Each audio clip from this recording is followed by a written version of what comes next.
चलिए आगे बढ़ते हैं। ममता बनर्जी ने ऐलान किया है कि उनकी सरकार बंगाल विधानसभा के अगले सत्र में भारतीय न्याय संहिता और नीट के खिलाफ प्रस्ताव लाएगी। पश्चिम बंगाल में हुए 4 विधानसभा उपचुनाव में टीएमसी को मिली जीत के बाद ममता बनर्जी पूरे जोश में हैं। इसी से उत्साहित होकर सीएम ममता बनर्जी ने बड़ा ऐलान कर दिया है। पश्चिम बंगाल की ममता सरकार बंगाल विधानसभा के अगले सत्र में भारतीय न्याय संहिता और नीट के खिलाफ प्रस्ताव लेकर आएगी। न्याय संहिता कानून पर प्रतिक्रिया देते हुए ममता बनर्जी ने कहा कि इस बिल से डॉक्टर डरे हुए हैं। हम सभी की आजादी दांव पर है। कोई भी बिना किसी सबूत के इस बिल का शिकार हो सकता है। This न्याय संहिता bill, I don't know what they have done. Even doctors are afraid. Suspend 147 MLA MP. You pass this bill. Never discussed. Maniktala, Raiganj, Bagda और राणाघाट दक्षिण में शनिवार को हुए उपचुनाव में टीएमसी के उम्मीदवारों ने जीत हासिल की है। इंडिया अलायंस ने 7 राज्यों में हुए 13 उपचुनावों में से 10 में जीत हासिल की है। बीजेपी को सिर्फ 2 सीटों पर ही जीत हासिल हुई है। इस नतीजे का जिक्र करते हुए भी सीएम ममता बनर्जी ने बीजेपी पर जमकर हमला बोला।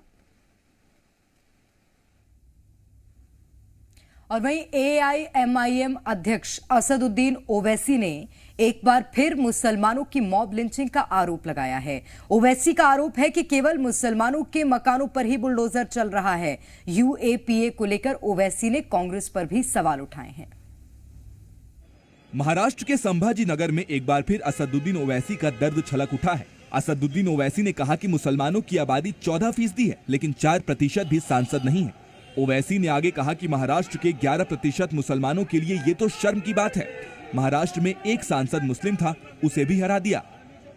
अगर ये आप ये नहीं कि पूछते कि भाई आप इम्तियाज जलील क्यों आ रहा है, आप लोग इम्तियाज जलील क्यों आ रहा है, ये पूछना चाहिए लोगों को। एक एमपी था मुस्लिम, आप हराए उसको।